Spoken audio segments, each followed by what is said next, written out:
Hey guys, welcome back to the channel. I am Dr. Mindbender, and we're doing something really different for this episode. This episode is not focused on Lego at all. This is actually about a video game that is very near and dear to my heart. I've played this game for over 10 years, I would say, at this point. And for those of you who are familiar with the game, just bear with me for a little bit. The game is called Don't Starve Together. It is a sequel of a game called Don't Starve that, for me, launched on PlayStation 3. Gosh, over 10 years ago. It was probably 11 years ago now. At this point, probably 12. And I've been playing this game since then. I am a streamer on Twitch. If you didn't know, I've probably logged in cumulative over 20,000 hours on Don't Starve and Don't Starve Together and Shipwrecked and a little bit of Hamlet. And, I'm just one of the OGs of the game. And I mean that quite literally. I'm one of the people that's still playing, that has been playing the longest. But I have a bunch of issues with the direction of the game. And we're going to talk about those issues in this video. So, this is the first time I've ever done this. I got notes and everything. So, this is super raw. Super raw. Uh, why do I love the game of Don't Starve? Like I said, I started playing this game uh, 10, 11, 12 years ago at this point. Again, the number escapes me. And it was completely unique.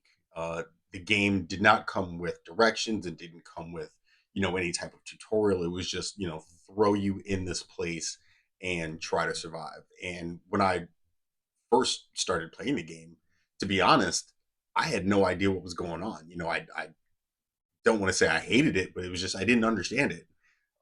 And it took me going on to Twitch, discovering that that platform actually existed, and then finding a streamer. His name was Slick Black Jesus, and he was, marvelous at the game. And when I saw his base, I was like, dude, what are you doing? Oh my god! And that really got me into the game. The play style was amazing. I mean, like the game said, it was uncompromising game of skill, and it meant it.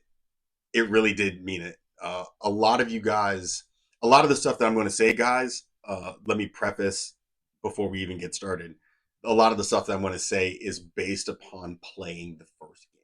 So if you did not play vanilla, if you are, you know, just experiencing the world of Don't Starve from Don't Starve Together standpoint, you're not going to understand how I feel.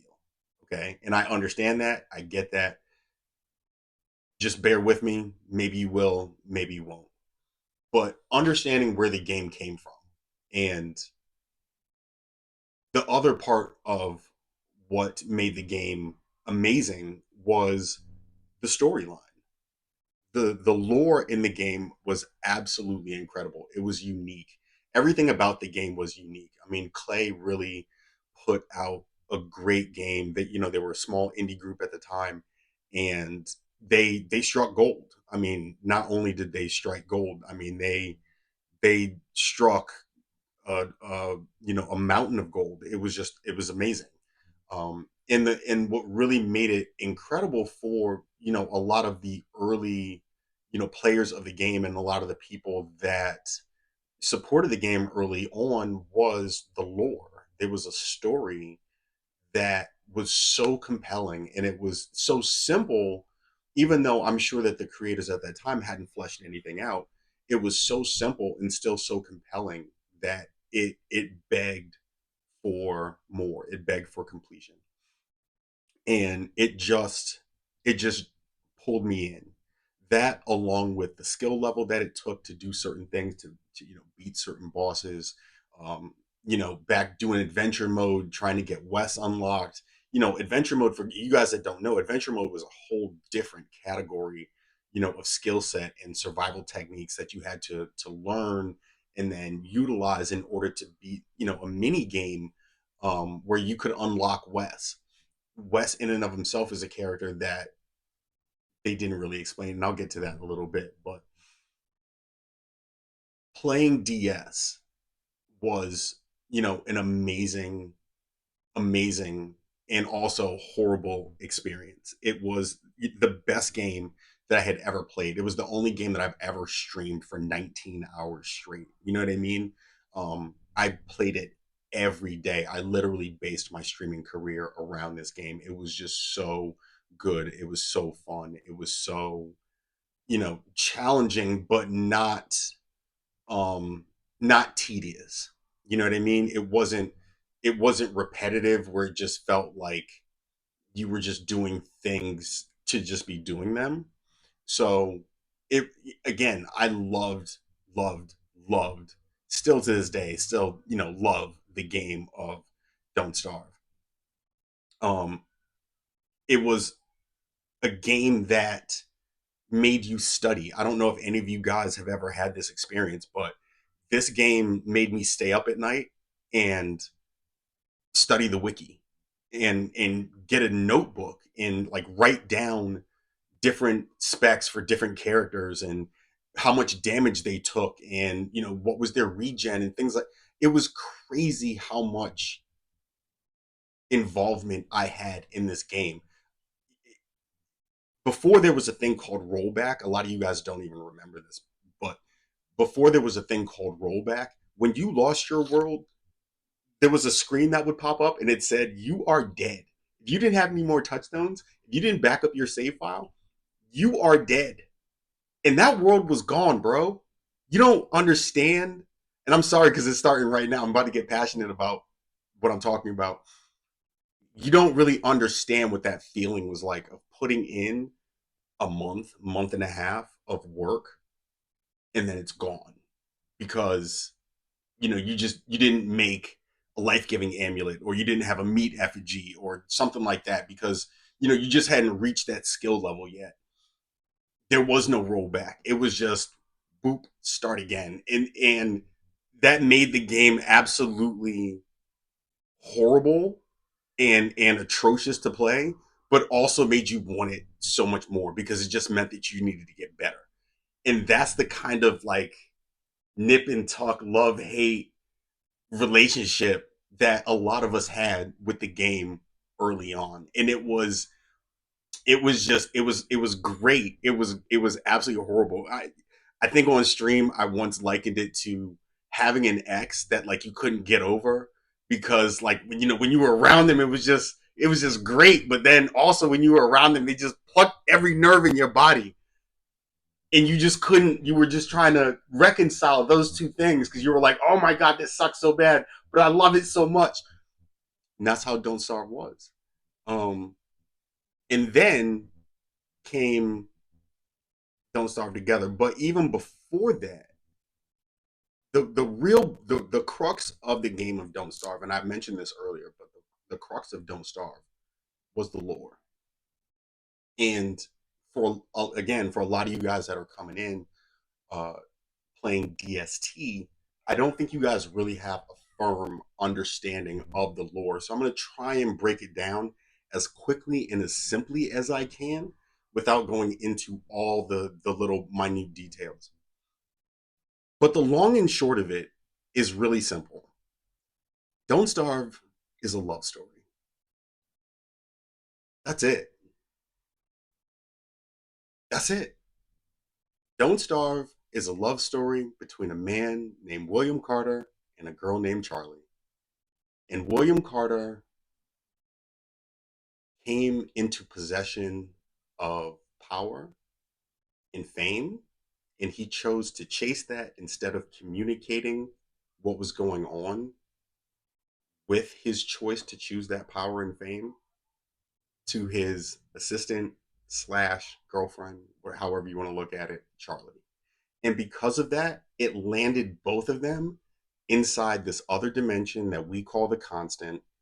It landed him on the nightmare throne, and it landed her as technically the Queen of Darkness.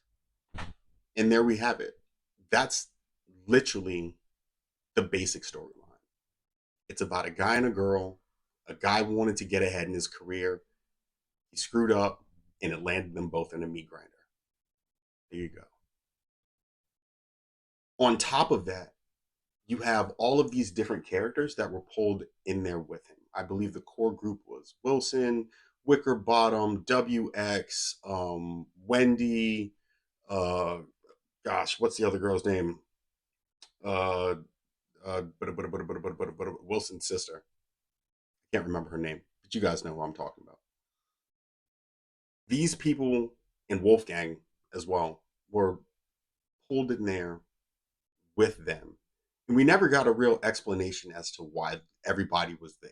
Because it seemed at the time in vanilla, when they were putting out the story, with the lore that they were also putting out, because remember, they were putting out, like, these little vignettes that were amazing, but they all had little clues and little details inside. So we were trying to figure out why each character was pulled into the constant and what their role was, like what purpose did they serve in either maintaining the constant, destroying the constant, or just trying to escape the constant. And we never get a clear explanation about that. Then comes the two most important characters in the game since Charlie and Maxwell. And those are Wagstaff and, most importantly, Wanda. Why are these two people so important? Well, you have to look at it like this.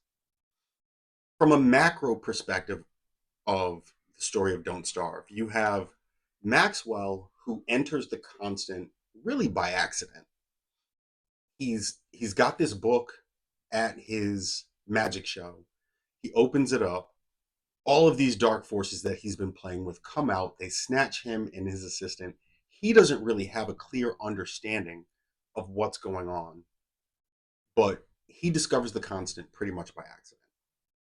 On the other side of the equation, you have a scientist named Wagstaff who's experimenting with portal technology, and he discovers the constant through science. And then the most important person is Wanda. Wanda, the time traveler, has known about the constant since before Maxwell discovered it by accident, and since before Wagstaff discovered it through science, pretty much by accident again. She's been through the constant so many times, back and forth. She knows everybody's story, but she's forgotten it because she's been through it the entire time. Let me give you an analogy. If anybody out there watches Marvel and reads Marvel comic books or is kept up with the Marvel Cinematic Universe at all, you guys are probably familiar with the concept or the character of Kang the Conqueror. Kang the Conqueror is Wanda, more so in the comic books than in the live action media. But in the comic books, she's literally Kang the Conqueror. She's been through the beginning, the middle, and the end. She's seen everybody die in the constant multiple times. She's seen so many different timelines of how everybody's lived. When Maxwell first went into the constant by accident, she was there. She saw it. She knows how Maxwell got into the Nightmare Throne. She saw Wilson get Maxwell off the Nightmare Throne. She's seen everything. And we've got no explanation about that. And this is where I'm getting into where I think DS has failed and lied to us. This is I'm transitioning into that period now of telling you what my gripes are and where I'm becoming or have become disenfranchised with this game that I love and have played for a decade. Let me also say this. I am 45 years old. Okay. I have been playing video games since Atari 2600. I've had an Atari XE. I've had a Nintendo.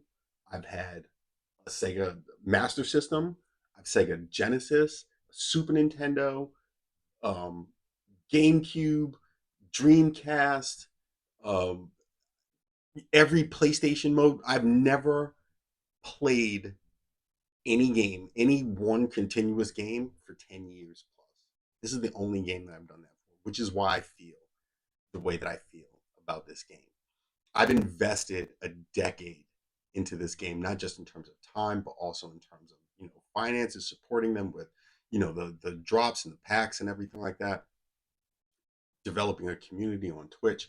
So again, I'm not saying this stuff out of thin air. Okay. I'm a person who has literally weathered a 10-year storm of creativity ups and downs and goods and bads and so on and so forth. But the real failing of Don't Starve is not continuing and explaining the backstory. What we have in Don't Starve now is just a series of hoops that just produce more hoops that lead us to nothing. We haven't gotten any closer to solving the story of the constant than we have 10 years ago. And that makes me very frustrated as a person who has invested so much in this game. And a person who sees so much potential that has apparently been squandered or left by the wayside because of reasons that I'm not privy to. But the content that has been put out in the past 4 to 5 years has not furthered the story at all. And I believe that the content has just given us stuff to do in lieu of an actual storyline.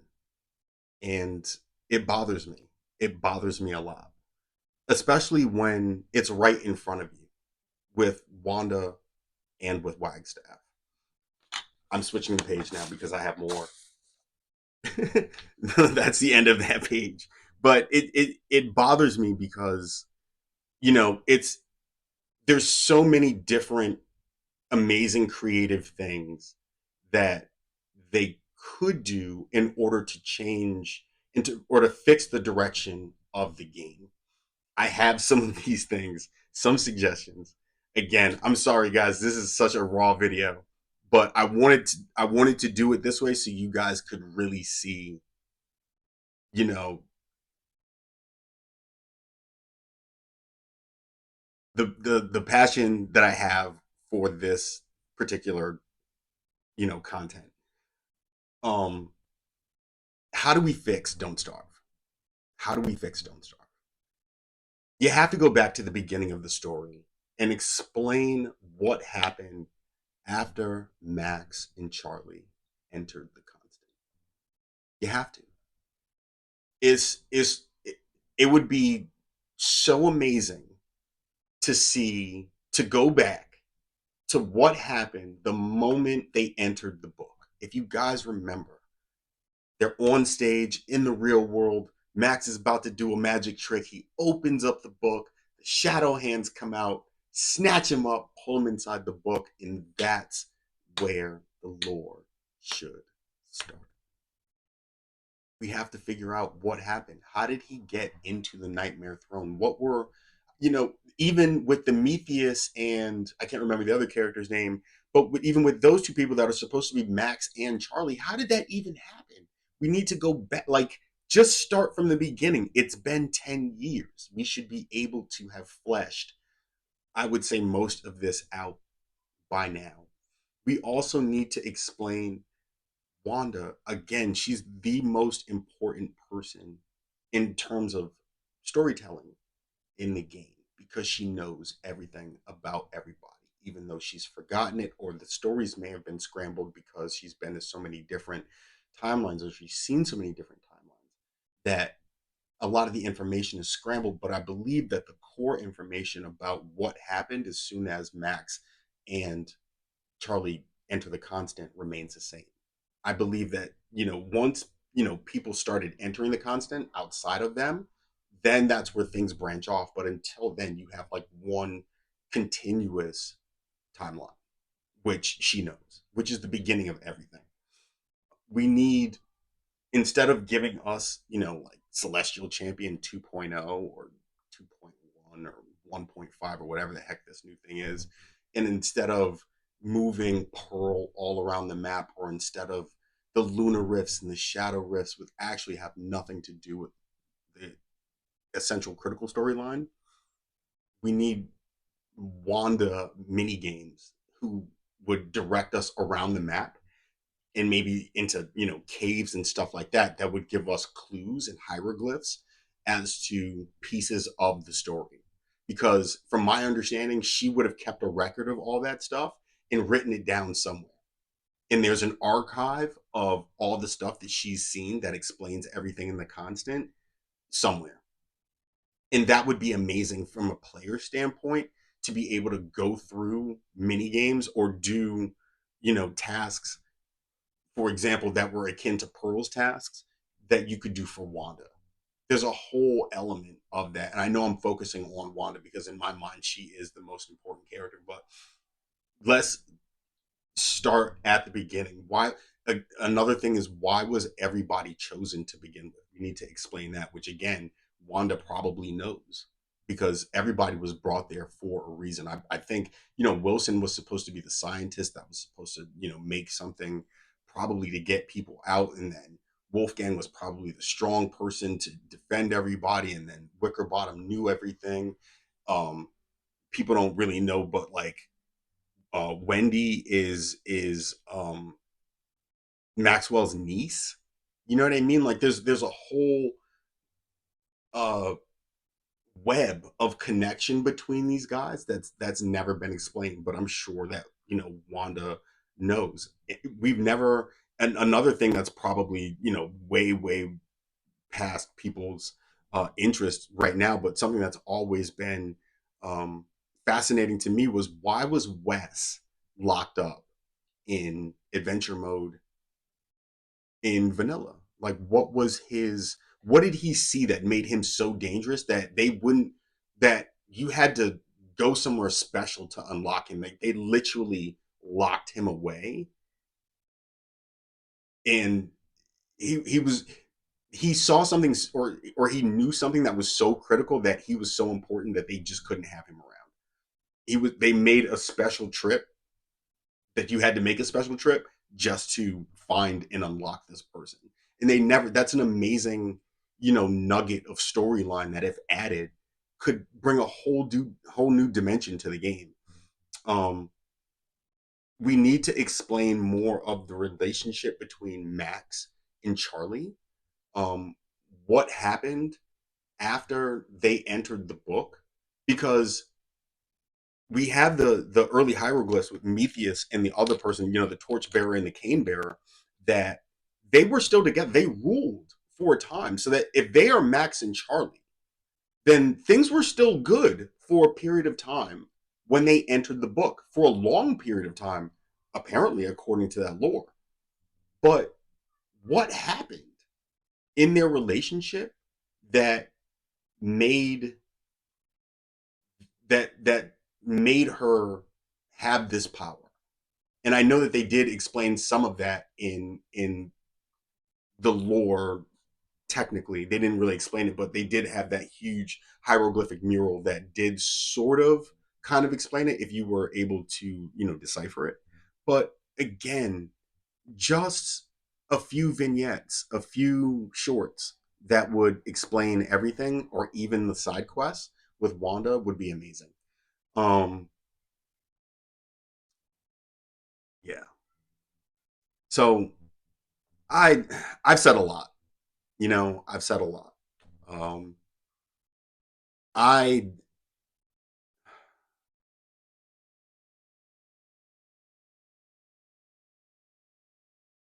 I don't know how I feel, honestly, about DS at this point.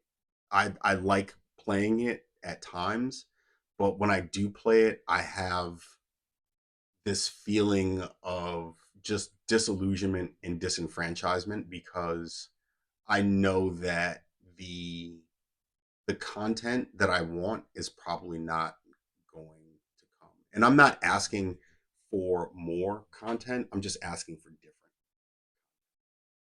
Um,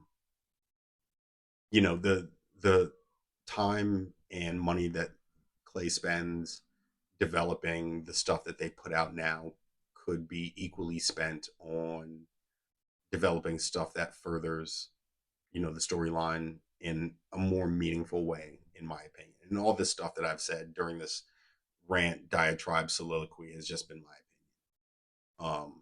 And you can put as much weight on it as you want to, but I felt that I needed to say these things publicly, um,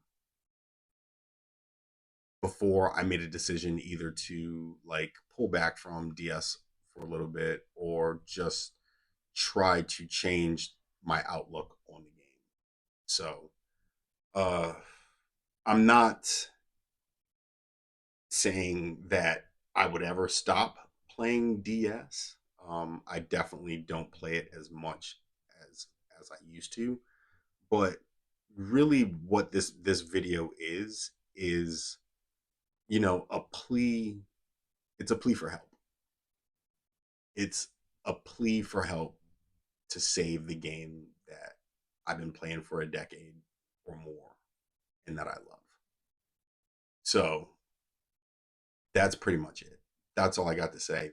Thank you guys for watching. I really appreciate you guys being here.